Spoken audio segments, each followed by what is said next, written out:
ओम श्री परमात्मने नमः। समर्थ रामदास स्वामी रचित मनोबोध श्लोकों की श्रृंखला की यह 80वीं कड़ी। मूल मराठी श्लोक।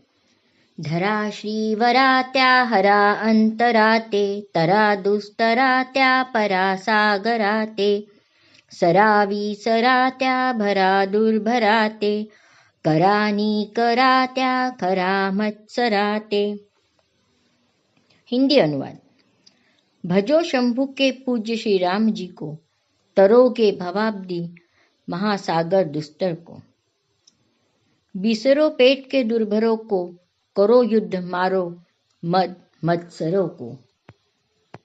महातपस्वी भगवान शंकर भी जिनका नित्य ध्यान करते हैं, ऐसे प्रभु श्री राम की भक्ति के सहारे भवसागर को पार करें। इस श्लोक में समर्थ रामदास स्वामी एक दूसरे का सम्मान करने की बात कहते हैं। इसके लिए वह प्रभु श्री राम और शंकर जी का उदाहरण देते हैं। प्रभु श्री राम शंकर जी के भक्त थे। उन्होंने शिवलिंग की स्थापना की थी रामेश्वर में। श्री वर से यहाँ लक्ष्मीपति विष्णु जी की बात कही है। शंकर भगवान विष्णु जी की भी जरूर भक्ति करते थे। सभी देव देवता परस्पर एक दूसरे का आदर करते थे, और यह आदर तभी उत्पन्न होता है मन में, जब हमारे मन में किसी के प्रति मोह मत्सर ईर्ष्या नहीं होती।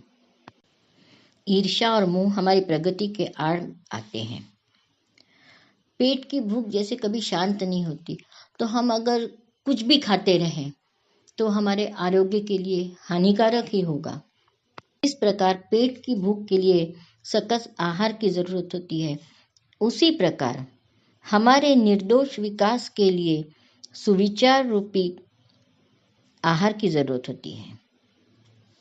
और यह आहार हमें मिलता है अच्छी किताबों के पढ़ने से, संतों के सहवास में, संतों के विचार पढ़ने से, संतों के विचारों पर चलने से। ईर्ष्या हमारी प्रगति के आड़ आने वाली सबसे बड़ी बाधा है। और ये ईर्ष्या क्यों उत्पन्न होती है? इसी विचार से ना, कि जो मुझे नहीं मिल पा रहा है वो किसी दूसरे को क्यों मिल जाए, उससे ईर्ष्या होती है। किसी को प्रमोशन मिल गया, किसी को बहुत धन मिल गया, परंतु एक बात है, जब हमारे परिवार में किसी की कुछ प्रगति होती है, हमारे बच्चे की, हमारे पति की, तो उस समय तो हमें ईर्ष्या नहीं होती ना। क्यों? क्योंकि हम उन्हें अपना मानते हैं। उसी तरह अगर हम पूरे संसार को अपना माने, वसुदेव कुटुंबकम की भावना हमारे अपने मन में रहे, तो हमें किसी से ईर्ष्या क्यों होगी?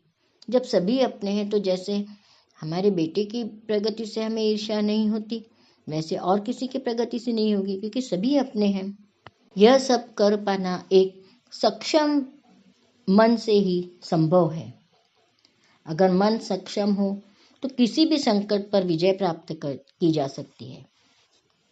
अनेक कलाकारों, खिलाड़ियों के किस्से हमने सुने। युवराज सिंह कैंसर ग्रस्त हुए, अपना इलाज करवा कर वो पुनः मैदान में खेलने आए। सुधा चंद्रन एक्सीडेंट में अपने पाँव खो बैठी, परंतु नकली पाँव लगाकर वो फिर स्टेज पर डांस करने आई। सोनाली बेंद्रे, अतुल परचुरे, सिने कलाकार कैंसर से जूझकर पुनः अभिनय के क्षेत्र में सक्रिय हुए। जीवन है तो संकट आएंगे ही, पर जीवन रुकता नहीं। कहते हैं ना, हमेशा आधा ग्लास खाली है कहने की अपेक्षा आधा ग्लास भरा है कहना कभी भी अच्छा है। अतृप्ति से ही मत्सर अर्थात ईर्ष्या का जन्म होता है। समर्थ रामदास स्वामी इसे खर अर्थात गधे के समान कहते हुए इससे प्रयत्नपूर्वक दूर रहने को कहते हैं। मत्सर अथवा ईर्ष्या से हमारा मन अशांत होता है, चित्त दूषित होता है।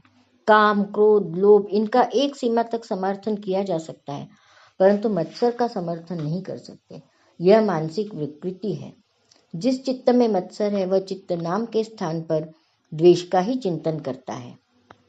श्री रामकृष्ण भी कहते कि जो मछली जाल फेंकने वाले के पैर के निकट होती है, वह जाल में कभी नहीं फंसती। दूर की मछली फंस जाती है।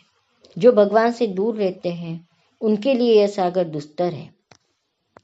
तो क्यों न हम भी प्रयत्न करें प्रभु के निकट जाने का। भगवान को अपना बना ले तो माया हमें परेशान नहीं करेगी।